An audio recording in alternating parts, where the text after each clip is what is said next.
Welcome back to our World Cup Ref Watch with former Premier League and international referee Dermot Gallagher and former Scotland midfielder Ryan Jack.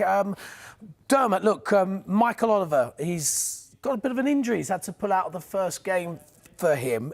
At a World Cup, what's the process that happens after that if a referee can't perform his duties? Well, I think there's a few issues here. I think Michael's probably been training, he's felt his calf. Thought this isn't quite right. He's gone to the physio, he's gone to the sports scientist, explained it. Kalina would be there as his boss. They've obviously sat down and he would have said to him, look, I want you here for 6 weeks. I mean, he's one of the best referees in the world, so you don't want to send him home after 1 or 2 games. He could referee tonight, make it a lot worse. You know, when you're playing, he's got to do 90 minutes. That's the difference, isn't it? You know, when you're a player, you might test it out. You might go 30 minutes, 60 minutes. He's got to do 90. If he doesn't do 90 minutes, you know, potentially his tournament's over. So they sit down and say, well, look, I need you for this tournament. It's best you have 3-4 days off, you know, bit of treatment, get right, start again, start afresh when it's solid. And I can get 5 weeks out of you rather than 1 game.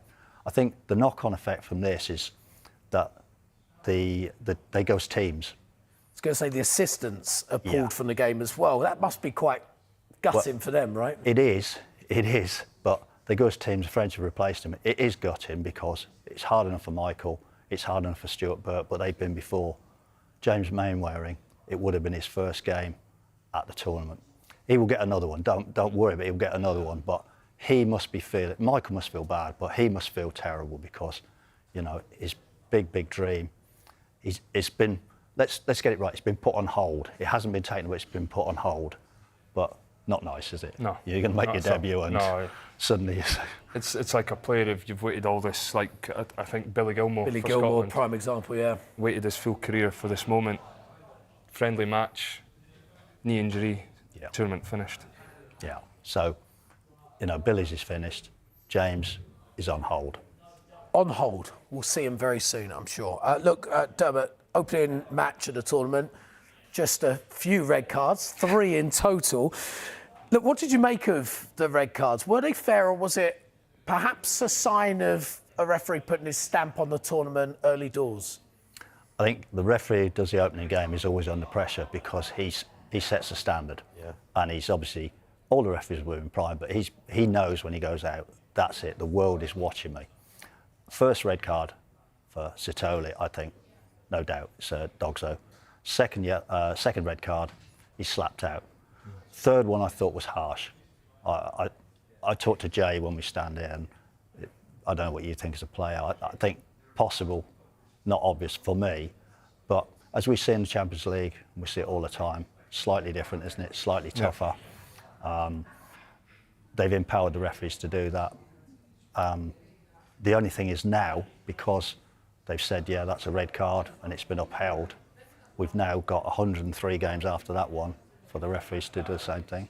You're right, as a former player, that third red card, was he going away from goal? Could he still have a shot at goal? I've got 2 questions for you. One, do you think it was harsh, first of all? Yeah, I think it's always a difficult one when a player takes a touch, and the debate after that will be, does he get a free shot at goal? Is it a goal-scoring opportunity? And it's how do you determine if the touch is going to make it a goal-scoring opportunity? I think there's a grey area in between where some people will say, I don't think it is, and then you'll get some people who say, he's going to get a shot away, so it's got to be a red. So for me, I think it's the referees have got a difficult job, but it's also trying to read the game and read the situation. And the second question is for the defender coming in and covering. We see those challenges quite often. He knew what he was doing. As a defender, are you absolutely shocked to be given a red card in that situation, though? No, I think as soon as you make that challenge, you're running the risk massively. So I think the other 2, for me, I think are red cards. Obviously, the second one, the guy leaves the arm out. Follows his hand, doesn't he? Leaves the arm out the hand and catches him in the face, which I think now, the way it's getting officiated, it's going to be a red. But yeah, I think the only one for me you can really argue is the third one. I do think you make a good point, though, about he runs a risk. Yeah. you make that challenge. You do run. Yeah, absolutely. You're putting yourself in danger, aren't you? Look, just quickly, hair pulling. We spoke about it a lot during Ref Watch this season. And from next season, referees will be able to issue yellow cards if the action is deemed to be without excessive force and/or brutality. Red cards can still be given, though, if the action is with force. Has common sense, Dermot, finally prevailed? I think this is a good move, to be honest, because of the three we saw, the one you've shown is the one that people least accepted. I think they accepted the Michael Keane one with Calvert-Lewin. They accepted the Ballard one. They might not have liked him, but they accepted.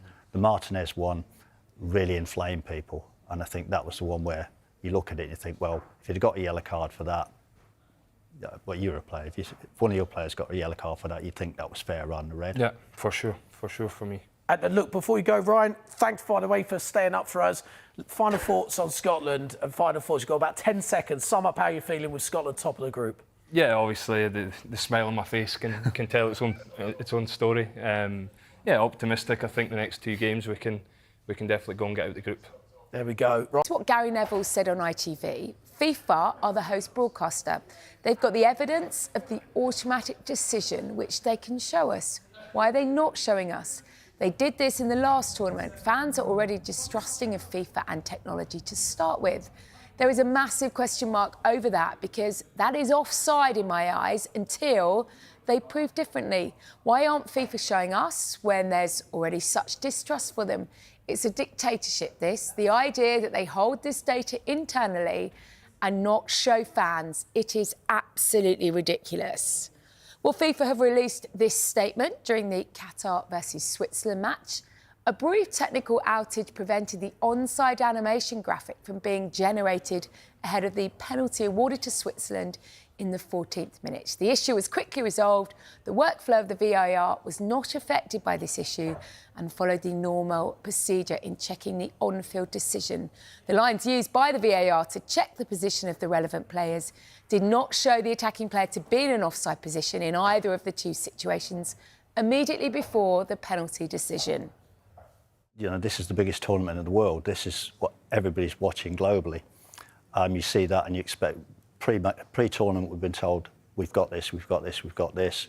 The first time you really need it was this. This is the first time there's been such a tight offside that impacted so much, and it impacted so much because it resulted in a penalty. So massive. It does look offside, but they say those lines cross. If they're in that zone as we see at the bottom, it's given onside. Their argument is that the guy in the booth has got the images, it just wasn't available to go out to the world. Without VAR, that would have still been onside and a penalty, because it wasn't given, wasn't it? And that's what you've got to bear in mind. It's all right, people going, well, I don't think the VAR is right, I don't think it's right. But without VAR, it would have still been the same net result. You know, it wasn't given offside on field, and you can understand why. Yeah. You know, if you or I were stood there, we would not say, we can clearly say that's offside. No.